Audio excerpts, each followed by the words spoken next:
दरम्यान मी मंगळसूत्र चोरांच्या विरोधात निवडणूक लढत नाही असा टोला जयंत पाटलांनी गोपीचंद पडळकरांना लगावलेला आहे। गोपीचंद पडळकरांनी काही दिवसांपूर्वी जयंत पाटलांना एक आव्हान दिलेलं होतं आणि त्याच आव्हानाला आता प्रत्युत्तर दिलेलं आहे।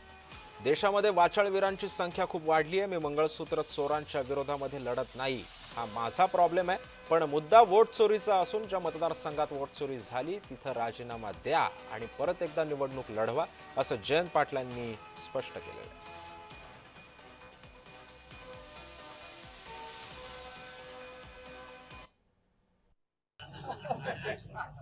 प्रॉब्लेम काय आहे की मंगळसूत्र चोरांच्या